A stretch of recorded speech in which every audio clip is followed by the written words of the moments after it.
여러분 안녕하십니까? 뉴스9 윤정호입니다. 이재명 민주당 대표가 신년 기자회견을 열었는데 윤석열 대통령을 집중 비판했습니다. 자신의 피습 사건도 근본적으로는 윤 대통령의 이념 전쟁 탓으로 돌렸습니다. 한동훈 국민의힘 비상대책위원장에 대해서는 한 위원장이 강조하는 운동권 청산론을 반박했습니다. 이광희 기자가 현장을 다녀왔습니다. 민주당 이재명 대표는 30분 분량의 회견문에서 윤석열 대통령을 모두 12차례 언급하며 날을 세웠습니다. 현 정부의 독단과 무능으로 대한민국이 민생 경제와 전쟁, 저출생과 민주주의 등 4대 위기에 빠졌다고 주장했습니다. 4대 위기보다 더 심각한 것은 위기를 수습해야 할 정부가 위기를 만들어 왔고 위기를 위기로 인식하지 못한다는 것입니다. 윤 대통령이 국민을 편가르는 이념 전쟁을 벌이면서 양극단으로 분열됐고 결국 정치 테러까지 불러왔다는 겁니다. 저에 대한 소위 암살 시도, 이 정치 테러가 개인에 의해서 벌어진 일이라고 생각하지 않습니다. 회견 중간 목 부위 상처를 만지기도 했습니다. 국민의힘 한동훈 비대위원장의 운동권 청산 주장도 정면 반박했습니다. 운동권 청산이니 자객 공천 이런 얘기들이 있는 것 같은데 사실 지금 청산해야 될 가장 중요한 과제는 검사 독재입니다. 하지만 당내 친명계의 이른바 자객 공천 논란이나 자신의 사법 리스크에 대해서는 언급하지 않았습니다. 이 대표는 총선 목표는 151석, 원내 1당이라는 점을 재확인하면서도 선거제에 대한 질문엔 아직 의견을 수렴 중이라고 했습니다. TV조선 이광입니다. 한동훈 국민의힘 비대위원장은 이재명 대표의 기자회견을 조목조목 비판하며 이 대표 때리기에 집중했습니다. 수사가 진행 중인 법인카드 유용 의혹까지 다시 꺼내들었습니다. 정민진 기자가 이어서 보도합니다. 정치인 테러 책임이 윤석열 정부에 있다는 이재명 대표 주장에 한동훈 비대위원장은 정치 장사를 하고 있다고 비판했습니다. 같은 논리라면 배현진 의원 테러도 민주당의 욕망 때문이냐는 겁니다. 정말로요? 믿겨지지가 않는데요. 테러는 범죄고 테러로 정치 장사를 하면 안 된다고 생각합니다. 이 대표가 청산 대상은 운동권이 아닌 검사 독재라고 한 데에 대해서도 이 대표도 86 운동권을 청산하고 임종석 전 실장을 배제하려는 것 아니냐고 반문했습니다. 한 위원장은 86 운동권 정치 청산을 주제로 열린 한 학술대회에서도 축사를 통해 운동권 특권 세력을 대체할 훌륭한 인물을 내세우겠다고 강조했습니다. 민주당에서는 이성윤도 나오고 신성식도 나온다고 하잖아요. 그럼 그 사람들이 독재를 한다는 뜻입니까? 법인카드 유용 의혹도 다시 꺼냈습니다. 제가 한번 물어보고 싶어요. 법카를 자기 샴푸 사고 초밥 사 먹고 자기 와이프한테 주고 이렇게 쓴 게 드러났다. 그런 게 걸렸다. 그러면 공천할 겁니까? 이 대표 지역구인 인천 계양을에 공천 신청을 한 원희룡 전 국토부 장관도 이 대표의 사법 리스크를 겨냥했습니다. 부정부패 혐의로 수사를 받고 있으면서도 권력을 자신의 욕망의 수단으로. 원 전 장관은 권력만 잡으면 된다는 이재명의 정치를 끊겠다고 했습니다. TV조선 정민진입니다. 국민의힘은 총선 최대 승부처인 수도권을 공략하고 있습니다. 한동훈 비대위원장은 격전지인 수원을 찾아 4.5 공약, 철도 지하화를 발표했고 여당은 한동안 주춤했던 메가시티도 다시 추진하기로 했습니다. 조성호 기자의 보도입니다. 빨간색 점퍼를 입은 한동훈 비대위원장이 경부선 철도가 관통하는 수원 천천동 육교에서 직접 시민들에게 지상철도의 불편함을 듣습니다. 이게 지하화 되면은 저희는 이제 소음에서 벗어나요. 국민의힘은 지상철도로 수원 도심이 양분되는 경부선 지하화 계획을 네 번째 총선 공약으로 발표했습니다. 철도를 지하화해 광역 급행열차를 도입하는 것이 핵심 내용으로 수도권 격차 해소의 일환입니다. 이거를 다 묻고 여기에 공원 만들고 아파트 올라가고 하면 양쪽이 그냥 이어지는 거 아니에요? 그렇죠. 이처럼 도심을 동서로 단절하고 있는 철도 부지를 개발해 다양한 목적으로 활용하겠다는 구상입니다. 앞서 수원 한국나노기술원에선 국가 차원의 반도체 산업 육성과 지원을 약속했습니다. 우리는 소수당이지만 대통령을 보유한 정부 여당입니다. 우리의 정책은 실천이 될 겁니다. 한 위원장은 김기현 대표 시절 발표했던 메가시티 프로젝트도 재가동하기로 했습니다. 지난해 민주당 반대로 서울 편입 특별법은 해당 상임위에 상정도 되지 못했는데 비대위 차원에서 다시 추진하겠다는 겁니다. 이와 함께 경기도가 추진하는 경기 남북도 분할도 시민 의견을 반영해 추진하겠다는 방침입니다. TV조선 조성호입니다. 여당에 맞서 민주당도 내일 수도권 철도 지하화 공약을 발표합니다. 오늘은 이재명 대표의 트레이드마크 격인 기본 시리즈를 내놨습니다. 저출생 대책의 일환으로 출생 기본소득을 도입하겠다는 건데 오현주 기자가 알아봤습니다. 이재명 대표가 교육비 지원에 초점을 맞춘 출생 기본소득 카드를 꺼냈습니다. 8세까지 지원하는 아동수당에서 나이와 규모를 확대해 대학 등록금까지 교육비를 모두 지원하겠다는 겁니다. 대학도 교육비 부담을 모두가 함께 책임지는, 즉 무상화하는 방안을 검토해야 된다, 그런 뜻입니다. 이 대표는 지난 대선 때 전 국민에게 연 100만 원을 지급하는 기본소득을 비롯해 기본 주거와 기본 금융까지 보편적 지원에 중심을 둔 정책들을 발표해왔습니다. 11년간 총 2,200만 원의 기본소득을 받게 돼서 학업과 역량개발 등에 더 많은 시간을 하지만 과하다 싶을 정도의 지원을 말하면서도 구체적인 규모나 재원 등에 대해선 언급하지 않았습니다. 당 대표실은 방향 제시를 한 것으로 폭넓게 논의를 시작하자는 차원이라고 설명했지만 여당에서는 재정을 감당할 수 있겠냐는 지적이 나왔습니다. 그 돈은 어디서 나오는 겁니까? 그 재원은 어디서 나오죠? 과거에 본인이 했던 것처럼 법카 돌리겠다는 거예요? 민주당은 내일부터 영입 인재들과 함께 대전, 광주, 대구 등 전국을 돌며 토크 콘서트를 열고 정책 홍보를 포함한 표심 잡기에 들어갑니다.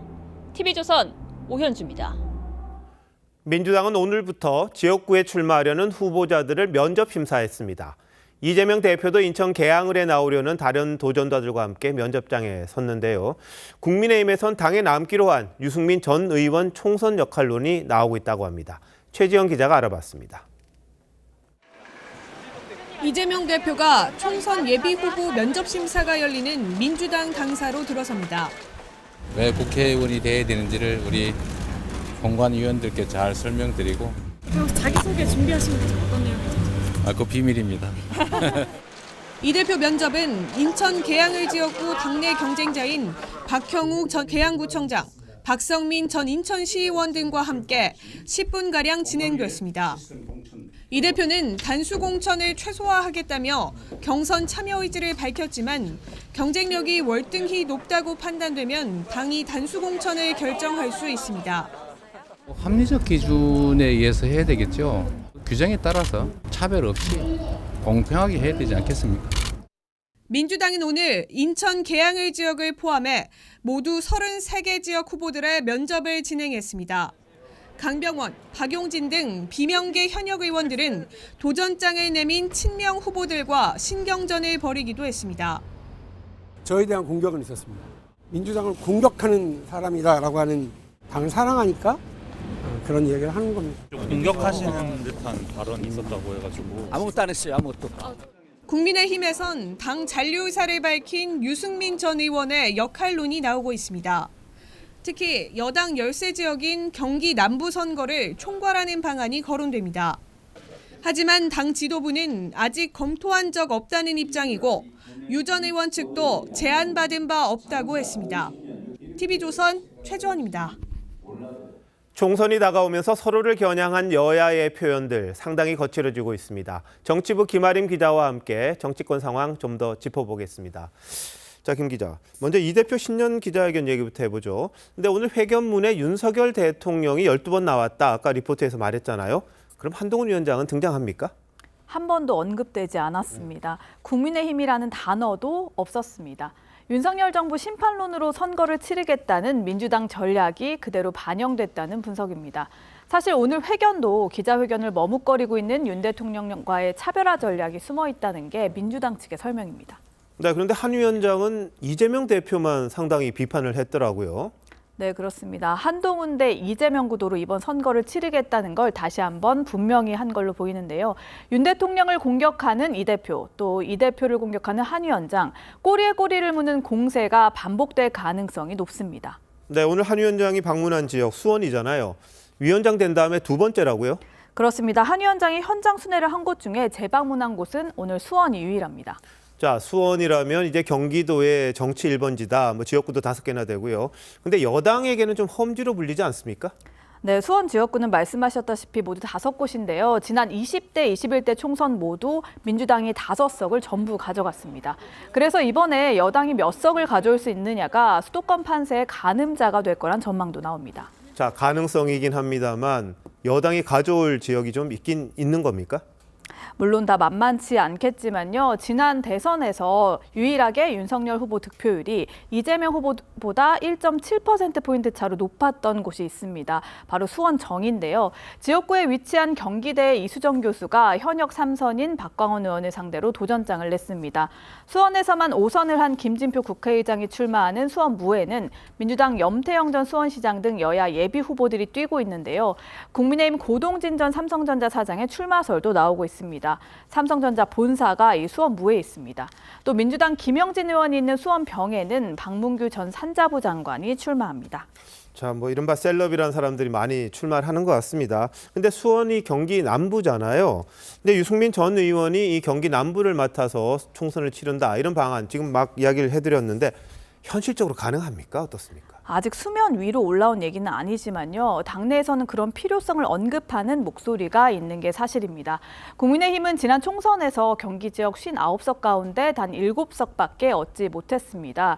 특히 원래 가지고 있던 의석 가운데 경기 남부에서만 9석을 내준 게 참패 원인으로 꼽히죠. 야권 성향이 강한 곳인 만큼 현 정부의 쓴소리를 해온 유 전 의원의 등판이 선거 전략상 도움이 될 거라는 겁니다.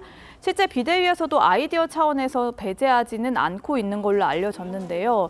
유 전 의원에 대한 당내 부정적 여론이 변수가 될 가능성이 있습니다. 네, 좀 복잡하군요. 근데 서울하고 또 경기 민심이 좀 다르잖아요. 여권의 셈법 어떻게 될지 한번 봐야겠네요. 김 기자 잘 들었습니다.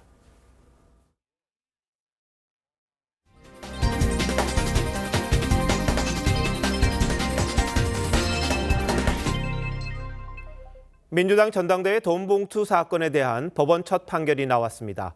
1심 재판부는 윤관석 의원에게 징역 2년, 강래구 전 한국수자원공사 상임감사에게는 1년 8개월형을 선고했습니다. 이 재판부가 모레부터는 송영길 전 대표 공판도 맡습니다. 권형석 기자가 취재했습니다. 윤관석 의원은 국회 체포동의안 표결을 앞두고 혐의를 전면 부인했습니다.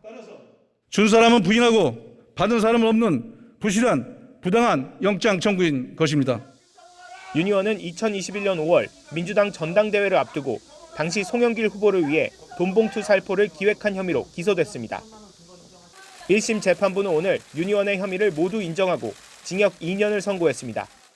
나는 인천 두라고 원래 안 주려고 했는데 얘들이 보더니 또 형님 예약하는 김에 우리도 주세요. 또 그래갖고 거기서 3개 뺏겼어.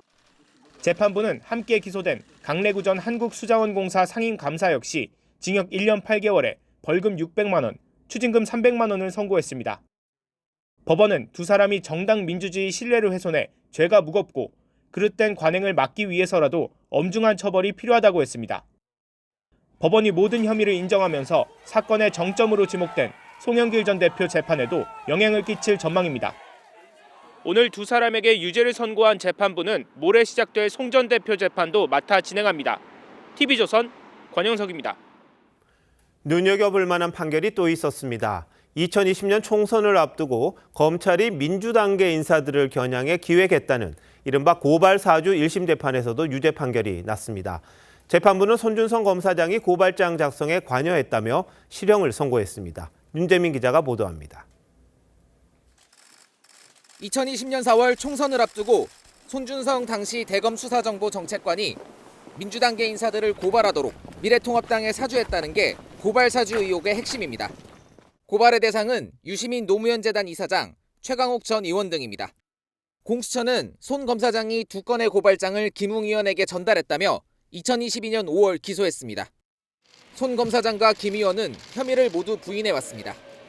고발 사주라는 것은 제가 보기에는 실체가 전혀 없는 겁니다. 하지만 오늘 1심 재판부는 손 검사장이 고발장 작성과 검토에 관여한 것이 인정된다며 검사가 지켜야 할 정치적 중립을 위반했다고 판단했습니다. 법원은 징역 1년을 선고했지만 증거를 인멸하거나 도주할 우려가 없다며 법정 구속하지는 않았습니다. 손 검사장과 공모한 혐의를 받는 김웅 의원은 사건 당시 민간인이라 검찰이 수사했고 2020년 9월 불기소 처분을 받았습니다. 공수처는 오늘 판결로 출범 3년 만에 첫 유죄 선고를 이끌어냈습니다. 손 검사장은 항소하겠다고 밝혔습니다. TV조선 윤재민입니다. 총선을 앞두고 전현직 판사, 검사들의 출마가 줄을 잇습니다. 법적으로 문제가 없다는데 정말 괜찮은 건지, 혹시 막을 방법은 없는지 한번 따져보겠습니다. 홍영 기자, 법무부가 총선에 나가려는 검사를 해임하기로 했다면서요? 네, 맞습니다. 법무부 감찰위원회는 이 김상민 검사의 해임을 의결했습니다. 검사 신분으로 출판 기념회를 열고 창원에서 출마할 뜻을 밝혀서 정치적 중립 의무를 위반했다는 이유인데요. 이 징계 사유로는 이례적입니다. 징계로 해임되면 3년이 지날 때까지 변호사 자격이 박탈됩니다. 그래도 총선에는 나갈 수 있다는 거잖아요. 네, 맞습니다. 해임되면 국가공무원법상 3년까지 공무원에 임용될 수 없지만 국회의원처럼 선출되는 공무원은 예외라서 이 김 검사의 출마를 막을 수는 없습니다. 징계를 받든 안 받든 혹시 사표가 수리되든 안 되든 출마는 할 수 있다는 거네요. 네, 맞습니다. 이 선거 90일 전까지는 사퇴를 해야 하는데요. 이 사직서를 낸 시점에 이미 공무원이 아닌 것으로 본다는 공직선거법 조항이 있습니다. 이른바 황운하 판례인데요. 더불어민주당 황운하 의원의 출마 논란에 대법원이 문제가 없다고 판단한 근거입니다. 법적으로 선례가 있다 보니 너도 나도 다 출마하겠다 이런 거네요. 네, 맞습니다. 검사뿐 아니라 판사들도 마찬가지인데요. 이달 퇴직한 전상범 전 부장판사는 국민의힘에 영입됐고 최근에 그만둔 심재현 전 부장판사는 더불어민주당 출마설이 나옵니다. 법적인 부분을 차치하고라도 도덕적이나 정치적으로 공직에 몸담고 있는 그 순간에는 선거에 출마한다는 의사를 표시해서는 사실 문제가 있죠. 자, 그렇다면 법을 바꿔야 할 텐데 그런 움직임이 있습니까?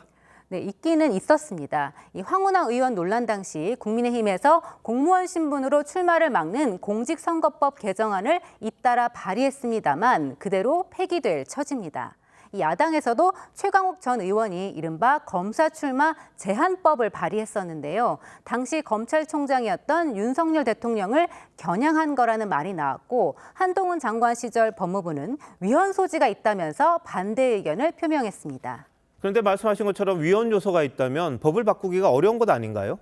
네, 그런데 이 검찰청법 개정안은 이 검사만을 대상으로 삼아서 문제였던 건데요. 이 자칫 수사기관과 사법기관의 신뢰가 무너질 수 있는 문제인 만큼 최소한 고위직만이라도 정계 진출을 일정 기간 제한해야 한다는 게 전문가들의 지적입니다. 수사하는데, 재판하는데 정치적 편향성을 반영시켰었다라고 하면 나라 전체를 위해서 굉장히 심각한 문제가 될 겁니다. 경찰, 검찰, 공수처, 법원에 있는 분들은 90일 전이 아니라 1년 전에 사직해야 된다. 법적으로 문제가 없으니까 너도 나도 하고 이러다 보니 이게 괜찮은 거 아니냐 이런 생각을 하는데 이거 참 문제긴 문제인 것 같습니다. 홍영 기자, 잘 들었습니다.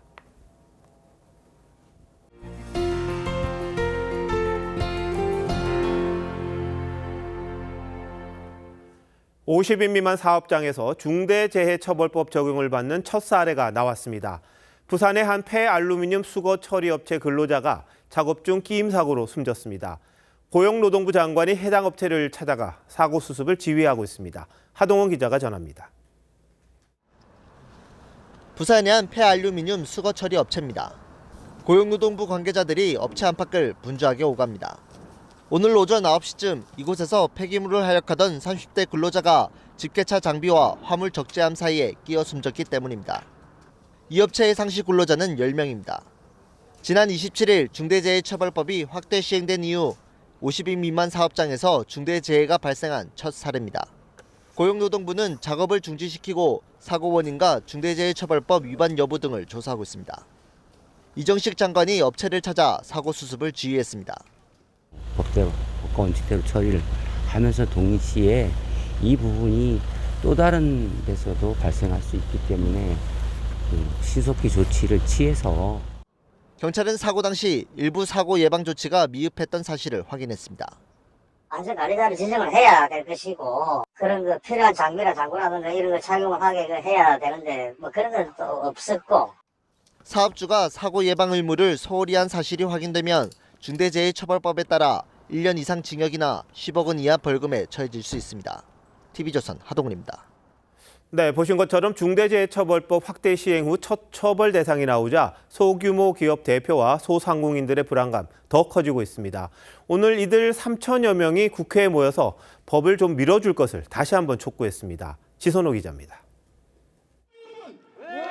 중소기업 17개 단체와 소상공인 3천여 명이 국회 계단을 가득 채웠습니다. 지난 27일부터 50인 미만 사업장까지 확대된 중대재해처벌법을 2년 더 유예해달라고 촉구했습니다. 중대재해처벌법 적용을 유예하라! 유예하라! 중소업체들은 준비 시간이 더 필요하다고 호소합니다. 50인 미만 기업에 대한 국가 지원 컨설팅은 작년부터 시작되었고 기업 입장에서는 고작 1년의 기간만 주어졌습니다. 법 적용 이후 산업 현장에서 인명피해가 발생하면 사업주는 1년 이상의 징역에 처해질 수 있습니다. 모든 중소기업 사장들에게 징역을 살 수 있다는 불안감과 폐업으로 인해 죽기까지 만들 수 있는 법입니다. 대여섯 명을 고용하고 있는 소규모 영세 업체들은 더 막막합니다. 수고하고 그런 것들은 있을 수 있잖아요. 근데 이 상태에서는 우리가 뭐 어떻게 전 자동화를 할 수도 없는 거고 그럼 일 다 못 하는 거죠. 노동계는 법 유예는 있을 수 없다며 준비 부족을 정부와 여당 탓으로 돌렸습니다. 독려하고 지원하고 독촉해서 준비를 할 수 있도록 해야 합니다. 그런데 준비가 안 됐다면 그것은 정부와 여당이 방치한 것입니다.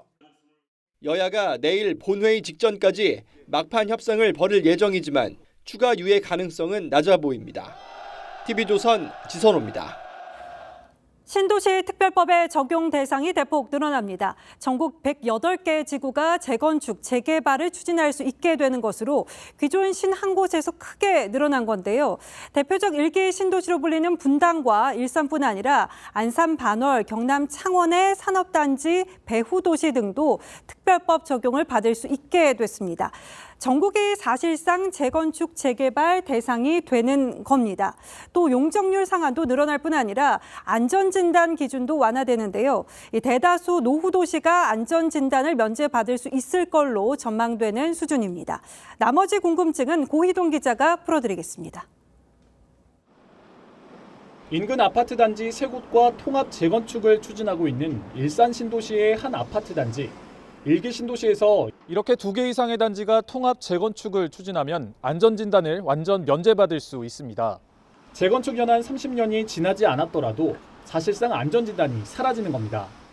다만 임대주택 공급이나 공원 조성과 같은 공공기여를 만족해야 하는 조건은 있습니다.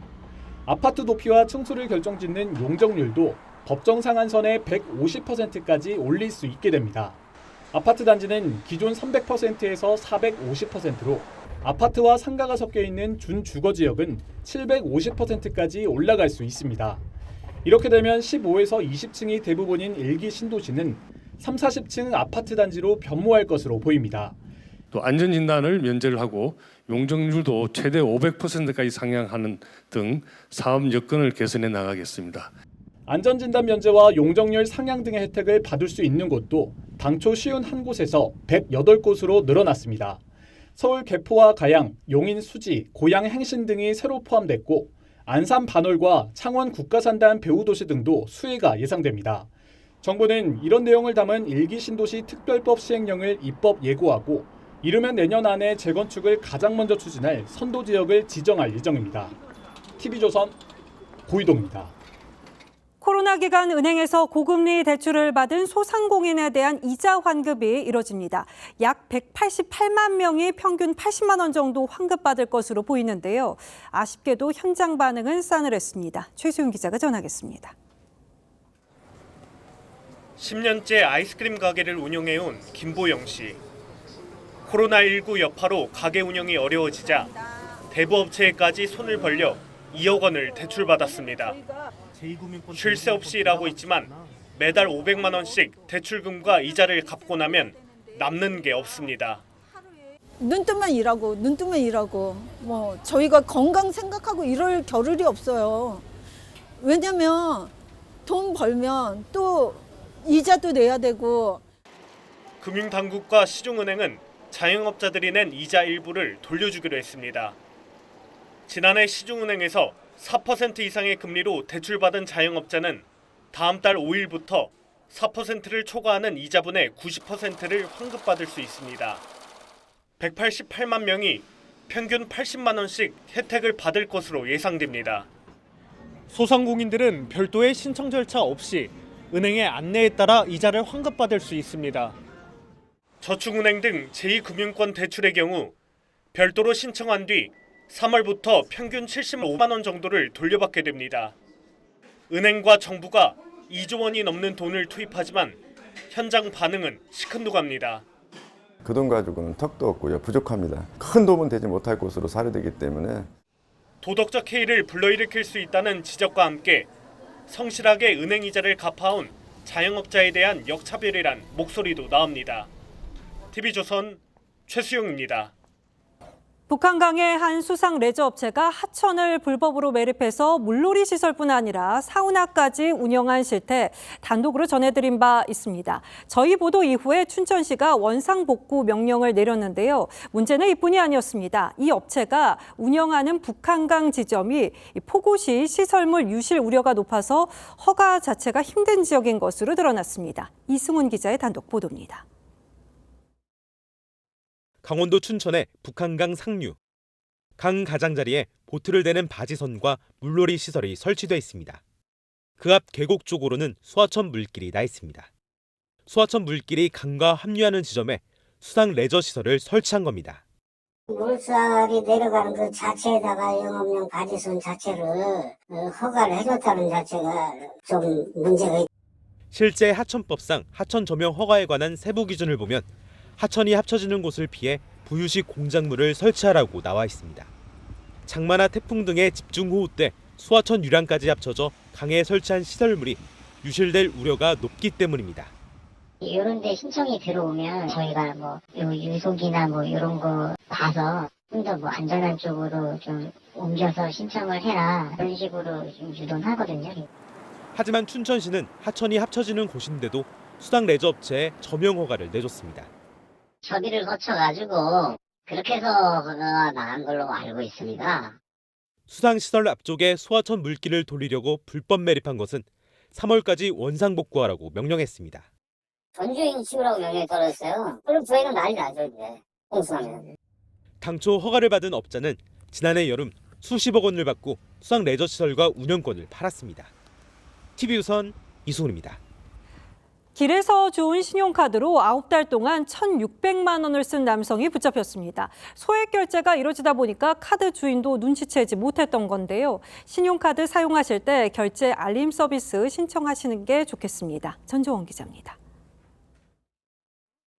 한가득 장을 본 남성이 신용카드로 결제합니다.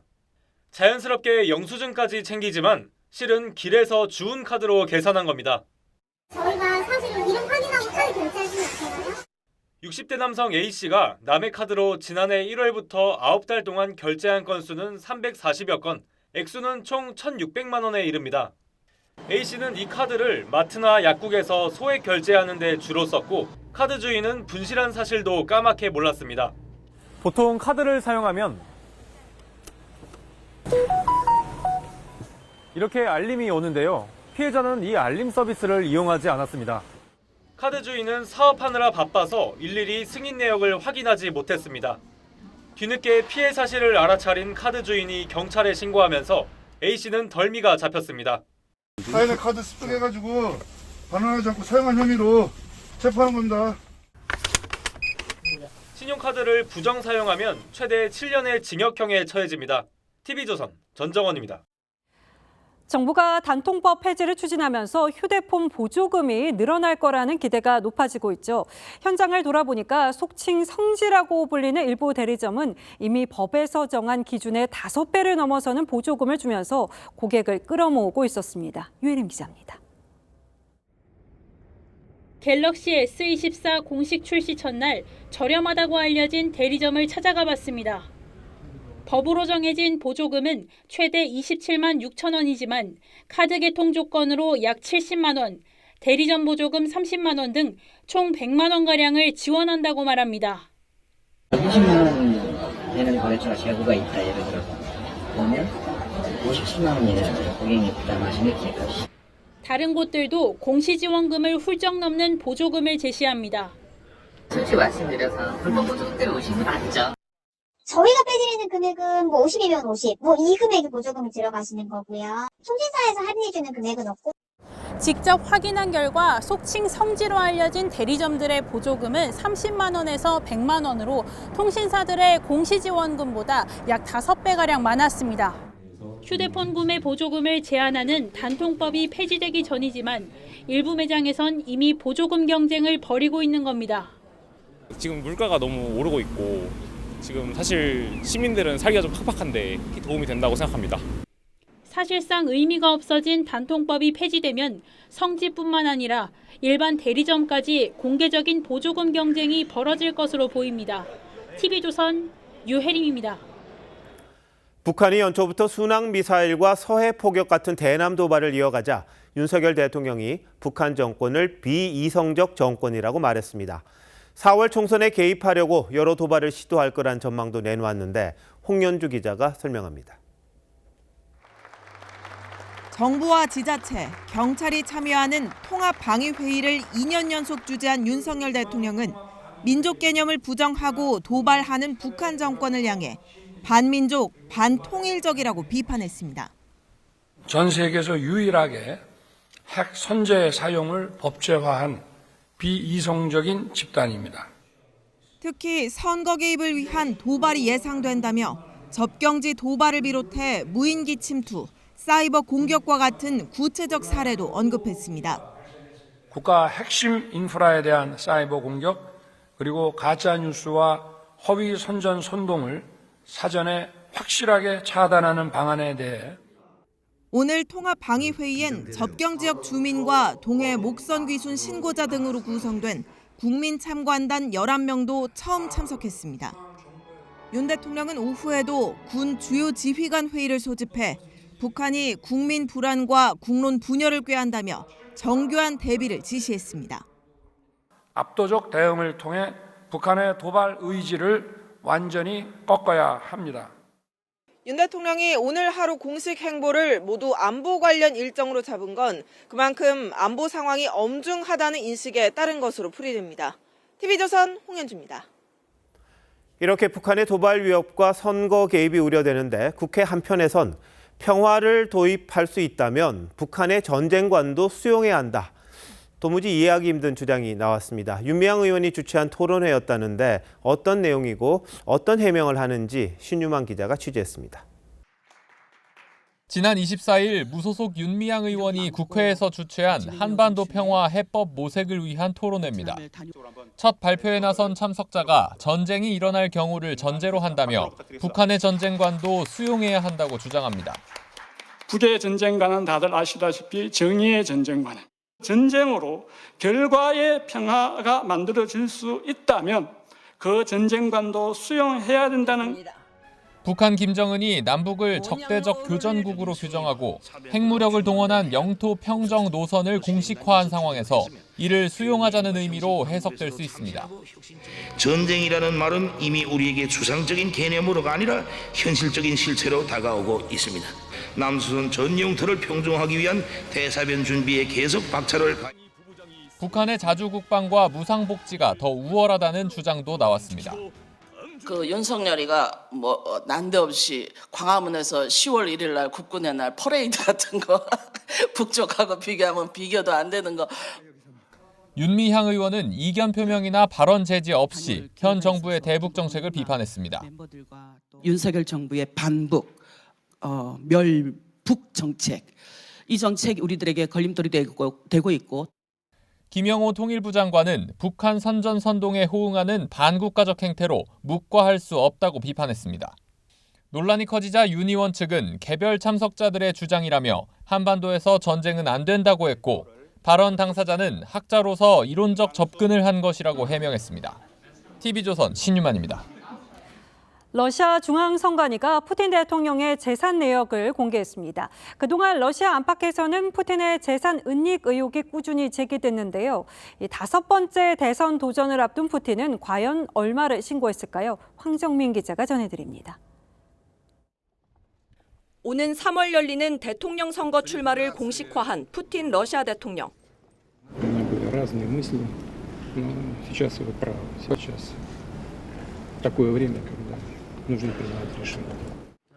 무소속으로 후보에 등록한 다음 날, 푸틴의 최근 소득과 재산 내역이 공개됐습니다. 러시아 중앙선거관리위원회는 푸틴이 4번째 대통령직을 수행한 6년 동안 10억 370만 원을 벌었고 재산으로는 고향 상트페테르부르크의 20평대 아파트 한 채와 모스크바에 있는 40평대 임대 아파트 입주권 등이 있다고 발표했습니다. 옛 소련 시절인 1960년대 생산된 차량 2대와 러시아 국민자동차로 불리는 라다 니바도 목록에 올랐습니다. 하지만 곧장 핀란드 접경지의 모나코 면적 2배에 달하는 푸틴의 숨겨진 별장이 있다는 추가 폭로가 한 언론으로부터 나왔습니다. 초호와 별장 등에 대한 의혹은 그동안 러시아 내부에서도 제기돼 왔습니다. Здесь неприступные заборы, свой порт, собственная охрана, церковь, свой пропускной пункт, бесполетная зона и даже собственный погранпункт. 푸틴의 실제 재산 규모가 무려 243조 원에 달한다는 분석도 있습니다. 러시아 현지 매체조차 러시아인 대다수는 공무원 재산 신고를 믿지 않는다고 전했습니다. TV조선 황정민입니다. 이스라엘군이 요르단강 서안의 한 병원에 의료진과 여성으로 변장하고 잠입해서 하마스 대원들을 사살했습니다. 도를 넘었다는 비난이 나오는데 이스라엘은 숨진 대원들은 작전 수행 중이라고 맞섰습니다. 이정민 기자가 보도합니다. 병원 복도에 흰색 의사 가운과 파란 수술복을 입은 남성들이 총을 들고 들어옵니다. 히잡을 두른 무슬림 여성 차림도 보입니다. 모두 변장한 이스라엘 군인들입니다. 현지 시간 30일 요르단강 서안 예닌의 병원에 이스라엘군 10여 명이 침투해 하마스 대원 3명을 사살했습니다. كانوا نائمين على أسرتهم في الغرفة وقاموا تصفيتهم بدم بارد بمباشرة في عيرة نارية في الرأس. 하마스는 비겁한 암살이라고 비난했습니다. 병원 내부에서 벌어진 총격에 국제법 위반 논란이 일었습니다. 병원 측은 사살된 대원 중 하반신 마비로 치료 중인 사람도 있었다며 구멍 뚫린 침상을 공개했습니다.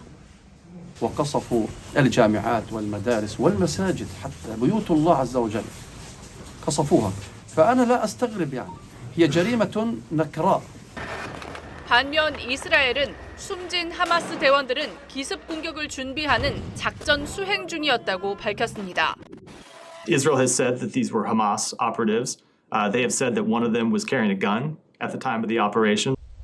하마스 땅굴에 바닷물을 주입하는 작전도 처음으로 공식화했습니다.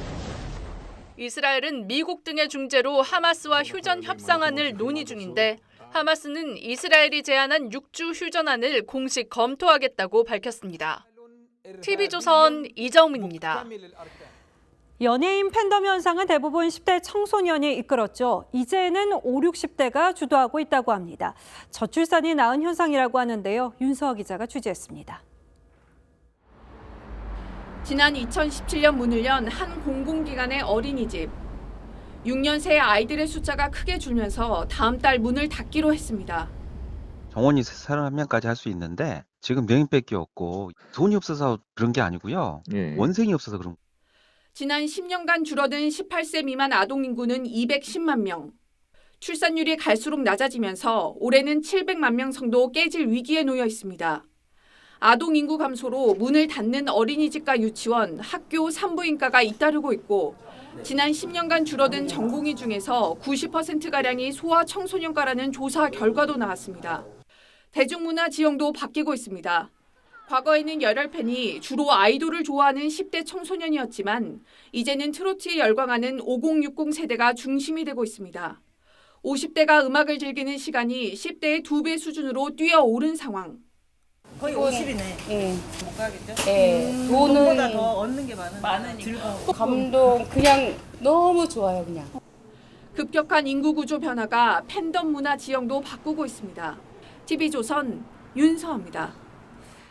지난해 우리나라 라면 수출액이 1조 2천억 원, 역대 최대를 기록할 정도로 해외에서 인기입니다. 기업은 물론이고 지자체까지 라면 마케팅에 열을 올리고 있다는데요. 장윤정 기자가 전합니다. 외국인 관광객 사이에 라면 성지로 알려진 홍대의 한 편의점. 100칸짜리 진열장을 230여 종의 봉지 라면이 가득 채웠습니다. I saw a video on TikTok about a new ramen that I haven't tried before, so that's a good sign for me to try something new. 오픈 2달 만에 라면만 2만 8천여 개가 팔렸고 구매 고객의 62%는 외국인입니다. 라면마다 총 5단계로 매운 정도를 표시해 입맛 따라 골라 먹을 수 있습니다. I'm not sure. I went by the picture because it looks spicy, I guess. I'm a fan of spicy food. 외국인 관광객이 많이 찾는 서울 명동 한복판에도 대형 라면 모형이 등장했습니다. 한 식품 회사가 꾸민 라면 브랜드존입니다.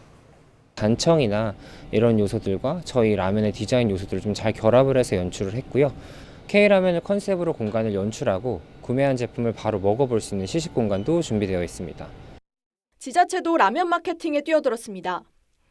또 다른 식품 회사와 손잡고 서울 라면을 출시한 서울시는 성수동에 전문 매장을 열고 라면과 관련 상품 판매에 나섭니다. 국내 최대 규모의 라면 공장이 있는 경북 구미는 매년 라면 축제를 열고 있습니다. 세계적인 K라면의 인기 속에 라면 성지 타이틀을 선점하기 위한 경쟁도 치열해지고 있습니다. TV조선 장윤정입니다. Das Nachrichtenmagazin Der Spiegel veröffentlichte heute als Titelgeschichte den Text eines 동독의 예술가 탄압을 폭로하는 글이 서독 주간지에 실립니다. 동독 비밀경찰 슈타지가 나섭니다. 주간지에 침투한 첩자를 통해서 원고에 쓰인 타자기 정보를 알아냅니다. 통일후 슈타지 비밀 문서에서 밝혀진 동독 첩자는 각계각층 3만 명에 이르렀습니다. 학계에선 내재적 동독 접근법을 창시했던 페터 루츠 교수가 드러나서 충격이 컸습니다. 동독을 동독 체제의 틀 안에서 봐야 한다는 접근법입니다. 이런 접근법을 북한에 적용한 이가 제도학자 송두율입니다. 그의 논리는 국내 좌파의 대북관과 한때 정부 대북 정책에도 큰 영향을 미쳤습니다. 송두율은 당당하게 귀국했다가 법정에 섰습니다. 수시로 북한을 드나든 것 중에서 우리 국민 신분으로 방북한 것만 유죄를 받고 바로 돌아갔습니다. 그 뒤로 내재적 접근법 힘을 잃었습니다. 북의 전쟁과는 다들 아시다시피 정의의 전쟁과는. 김정은의 영토 완전 정복 전쟁을 정의로 규정한 이런 발언, 국회 토론회에서 나왔습니다. 전쟁으로 평화가 만들어질 수 있다면 그 전쟁관을 수용해야 한다는 겁니다. 그는 북한 입장에 내재적 접근을 한 거라고 했죠. 김정은 서울답방 관련 행사에선 북한 체제는 매력적인 독재라고 했던 그 사람입니다. 한반도 전쟁 위기는 한미동맹 때문이란 주장도 나왔습니다. 북한은 완전 자주국방과 무상이다. 어디가 제대로 사는 거냐. 이렇게 남북을 비교하기도 했습니다. 남쪽이 헬렐레 하고 있으니까 외세가 군홧발로 들어온다는 그런 주장도 했습니다. 친북 운동권 단체 20곳을 국회로 불러들인 장본인 윤미향 의원입니다. 정부의 반북, 멸북 정책을 이용하는 미국과 일본의 군사동맹을 해결할 길을 열어달라며 멍석을 깔았습니다. 여기가 대한민국 국회입니까? 아니면 평양 최고인민회의 의사당인가요? 그 자욱한 화약 냄새를 맡으며 아우슈비츠 수용소 유대인 막사에 붙은 경구를 떠올립니다. 역사를 기억하지 못하는 자, 그 역사를 다시 살게 될 거다. 1월 31일 앵커 칼럼 오늘 북한의 정의로운 전쟁이었습니다.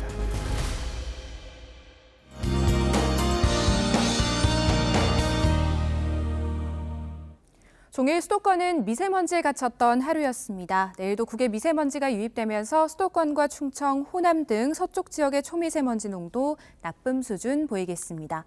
내일 동해안으로는 많은 눈이 내리겠습니다. 강원 동해안과 산지에 최대 15cm 이상, 경북 동해안과 북동 산지에도 최대 10cm 이상이 예상됩니다. 새벽부터 오전 사이 남부지방을 중심으로는 비가 내릴 텐데요. 제주는 밤까지 이어질 수 있겠습니다. 내일 오후부터 영남 해안과 전남 남해안, 제주는 바람도 강하게 불겠습니다. 내일 아침 기온은 서울이 영하 3도로 오늘보다 4도가량 낮겠고요. 남부지방은 영상권에서 시작하는 곳들이 많겠습니다. 낮에는 서울이 6도, 대구와 울산 9도 예상됩니다. 전해상의 바람이 강하게 불겠고 물결도 높게 일겠습니다.